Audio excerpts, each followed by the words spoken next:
Shalom. Cette semaine, nous allons lire la parashat Pekoudé. Parashat Pekoudé, comme nous avons dit la semaine dernière, normalement, elle est jumelée à parashat Vayakhel.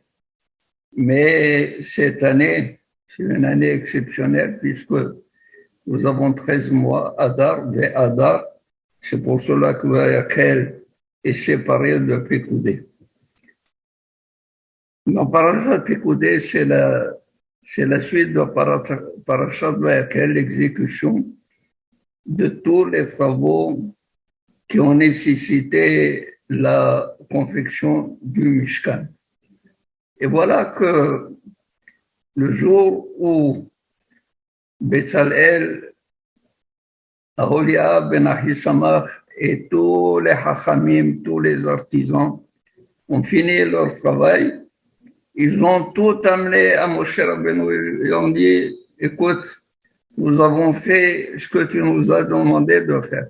Maintenant, à toi de monter le Mishkan. Mais comment si eux, avec tous les ouvriers, n'ont pas pu monter le Mishkan, comment Moshe Rabbeinu pourrait-il, lui, à lui seul, le faire? Alors, il a demandé à Akadosh Baruch Hu, dis-moi, qu'est-ce qu'il faut faire? Et Akadosh Baruch Hu lui a dit, oui, Takim et Mishkan. Tu dois ériger le Mishkan. Il dit, mais je ne peux pas, rien qu'une seule solide, un seul keresh. Imaginez un petit peu le poids d'un seul keresh, d'une seule planche. Il y a 20 et 20, ça fait 40. 8 et 4, ça fait 12, 40, 52 planches. Chaque planche, des tonnes et des tonnes. Comment pourrait-il les soulever, les mettre dans les adanim, les placer dans les socs en tenant un mortaise? Il faut soulever pour bien les rentrer. Comment est-il possible de faire? Akadosh Baruch Hu lui a dit, écoute, fais ce que tu dois faire. Fais, essaye de prendre le... Et il a essayé, et il a vu que le travail se faisait de lui-même. Au lieu de dire Hekim et Mishkan, par la suite on a dit Hukam Mishkan. Le Mishkan a été érigé de lui-même. Et la question est la suivante, Béhémet. Pourquoi faut-il passer par là? Eh bien, parce que Moshe n'a rien fait pour le Mishkan. Il n'a participé à aucun travail artisanal du Mishkan. Akadosh Baruch Hu lui a dit, tous ces artisans, tous ces artistes, tous ces ouvriers, ils ont fait des pièces, mais à toi de monter le tout. À toi de montrer comme quoi le Mishkan, c'est toi et ton zchut et ton mérite qui peut donner la possibilité à ce que ce Mishkan soit érigé. Donc, Akadosh Baruch Hu a donné à Moshe Rabbeinu le mérite de monter le Mishkan.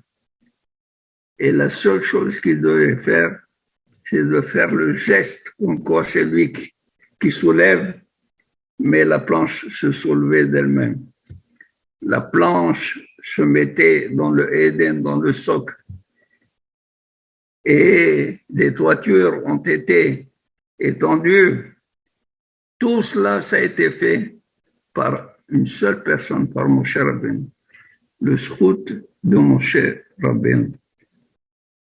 Quand il a vu cela, Moshe Rabbeinu, il a béni Am Israël. Il a béni tous les ouvriers. Et il leur a dit, Yehi Ratson, שתשרה שכינה במעשה ידיכם. Fasse qu'Akadosh Baruch Hu, et plaise à Akadosh Baruch Hu, qui place sa résidence במעשה ידיכם, dans ce que vous avez préparé, dans tout ce que vous avez fait. Ça veut dire quoi? Ça veut dire que vous avez eu le mérite d'amener la résidence de Akadosh Baruch Hu dans le Mishkan. Et il a dit par la suite, Vihi Noam, Hashem Eloken wa Aleinu, Maaseh Adenu Konena Aleinu, Maaseh Adenu Koneneu. Que la splendeur de Akadosh Baruch Hu soit là, Aleinu, sur nous. C'est ça la force du Mishkan, la présence de Moshe, la possibilité à ce que Moshe Rabbeinu ait pu arranger. Et d'ailleurs, les Hachamim ont dit, où est le Mishkan actuellement? Où est le Mishkan? Le Mishkan, tout ce que Moshe Rabbeinu avait fait n'est pas périssable. Il reste pour l'éternité. De la même manière que la Torah qui a été apportée par Moshe Rabbeinu est restée pour l'éternité, pour tous les temps. Ainsi, toute œuvre de Moshe Rabbeinu est restée pour tous les temps. Et c'est pour cela que Akadosh Baruch Hu n'a pas voulu que Moshe Rabbeinu rentre en Eretz Israël, parce que s'il était rentré en Eretz Israël, c'est Moshe Rabbeinu qui aurait construit le Beth Amikdash. Une fois Moshe construisant le Beth Amikdash, Akadosh Baruch Hu ne pourrait pas du tout le détruire. Et au lieu de le détruire, Hashu Shalom, il anéantirait les Bnei Israël. Or, nous avons dit, Elle Pekoudé Mishkan, Mishkan Haedut. Voici Pekoudé Mishkan. Pekoudé, ici, Milachon Pikadon, un gage. Le Mishkan est un mashkon. Le Mishkan est devenu un gage. Il a été pris en gage, en garantie de la conduite des Bnei Israël. Que si jamais les Bnei Israël se conduisaient mal, Akadosh Baruch Hu, au lieu de détruire les Bnei Israël, il détruirait le Beth Amikdash.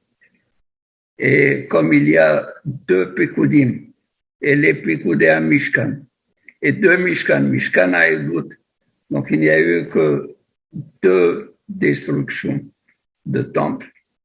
Le troisième temple que Akadosh Baruch Hu va nous envoyer construire, Mi'ena Shamayim. Ce temple ne sera jamais détruit, il tiendra pour l'éternité. Amen. Shabbat Shalom.